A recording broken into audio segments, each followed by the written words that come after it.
Well, thank you very much for joining us here, Parkgate Leisure. Give us a thumbs up if you like these videos. You won't know yet, but watch it, then give us a thumbs up. I'm sure you will. Unless you're here by accident, hoping to see you skiing or something. But this afternoon we are looking at a lovely Autotrail Cheyenne 660. So this is the fixed bed model. And this video that we're shooting this afternoon is really simply for the purpose of the new owner to see how to operate this van and how all the bits and pieces on it work. So we'll start here with a gas locker. Notice there's no bits on the gas locker at all. That's because the lever for it's tucked away behind the driver's seat. So let's pull that lever. That locker opens. And there you go, lovely big gas locker, fixed head regulator, ready for the little tails to go on and whatever bottles you choose. Next up, this is obsolete, by the way. It's no longer serves any purpose. Next up, electric hookup. So little lever there to press to pull that out. We've got this locker here. There is a shower attachment, a lovely big storage locker, and that's where your shower attachment goes. So if you are so inclined to shower outside, fill your boots. Alternatively, wash your boots, and maybe your dog or whatever else you need to wash outside. Along here we've got the grey waste outlet. That lever is currently in the open position here. That's closed, that's open. We tend to leave them open this time of the year, try and get a bit of air circulating there, stop it getting too smelly. Your gas, no, well, there could be some gas. This is your toilet locker. Cassette slides out. This bit unhooks. That's your SOG unit. That slides on to stop anything leaking out, and off you go and empty your toilet. And that SOG unit is there to extract air out of your toilet and waft it out here to try and stop your van from smelling unpleasant. Oh yeah, we've got reverse on at the moment. So across the back here, this is your emptying point. That's to drain down your fresh water. Bike rack on the back there, ladder. You can see that camera tucked away. We'll come to that in a mo. Underbed locker. That isn't actually a push bit. These two are. That is just a lock. There's your underbed storage with your windy handles, etc. And your water filling point is just there. It's for your fresh water.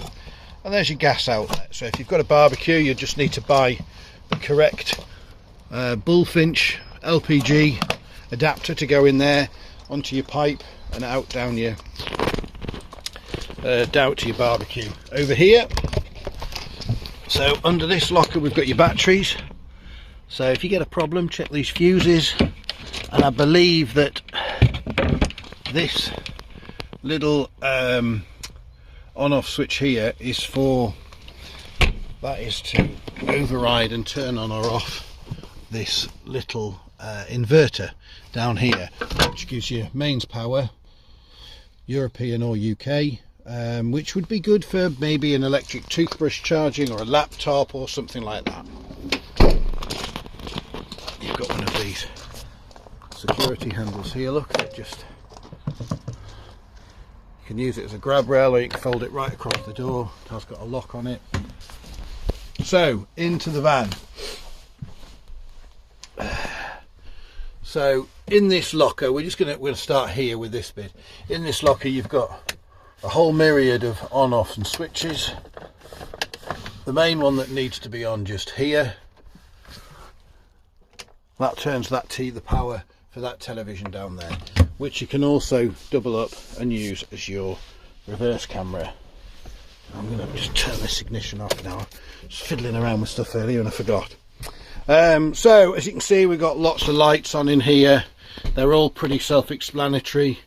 The only ones that are a little bit special are those two up there, that one and that one, which are on a dimmer switch under here because they are mains.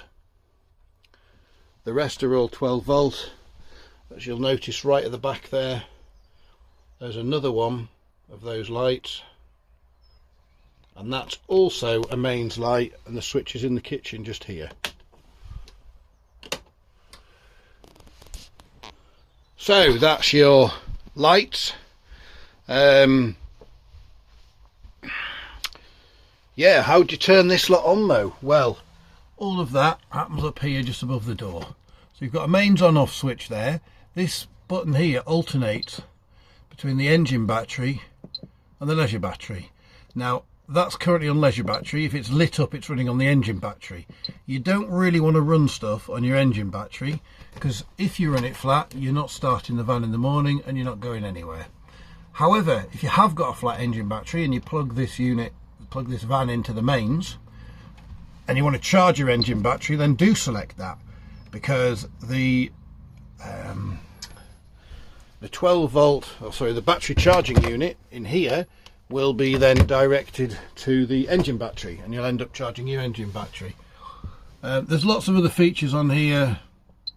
Tells you what level the batteries are at, how much fresh water's in it, etc. So you can flick through that and have a look yourself. And to turn the water pump on for the taps, it's that one just there. Oops, that one just there. Bit of poor camera work there. Some more switches here for various lights. They're normally the ones around the top of the cupboards. On this side is your heating, hot water, general stuff like that. So on this side is your heating. That's going to control how hot your van is inside. That selects gas. That selects gas and electric for your hot water. That selects hot water only at 40 degrees, hot water at 60 degrees. This side, you also need to choose whether you want gas. That's focus in. Gas and electric, gas and 2 electric, or electric only. So you can run the heating on either. You need to select your supply on this side, and then you need to select what. So that setting there would basically be heating the van up with no hot water on gas only. If you flick it to that, it's going to do it on electric only. I know this is on gas here, but it's actually going to do electric heating, and that's electric heating on max. That's electric heating and gas, that's gas only. So there you go. There is no physical fire, hence that being somewhat complicated. Your fridge, far less complicated. The little lock button, first off, you can see that fridge is ajar. I can get my fingers in there, but it's locked in place. That's how your fridges need to be when you're not using them, folk. And this little catch, as you can see, there's two holes in there, which is how you can allow the fridge to be locked in place, partially open. Once you're on site, you don't need to use the lock all the time. Just leave it in the unlocked position and open and close your fridge like you want at home. But for travel or for storage, recommend for storage it being like that, and I recommend for travel it being fully shut and locked. On your fridge, you've simply got choose your power supply, choose your temperature. We'll set that in the middle. That seems to be where most folk want it. So you've got gas. You can hear it clicking away maybe. 230, it's not going to light, there's no gas on the van, you've seen that. 230 volts, that's going to work because you've got mains power at the minute. 12 volts, the 12 volt supply will only work when the engine's running. You cannot run the fridge on 12 volt from a battery. So 12 volt with the engine on, 230 if you parked up plugged in a field, gas if you've not got the access to plug in. Dead simple. That is pretty much it, guys. So yeah, if you've got any questions about a van like this, do give us a shout. If you like the video, give us a thumbs up. Put any comments in the comments below. Thank you very much. Bye for now.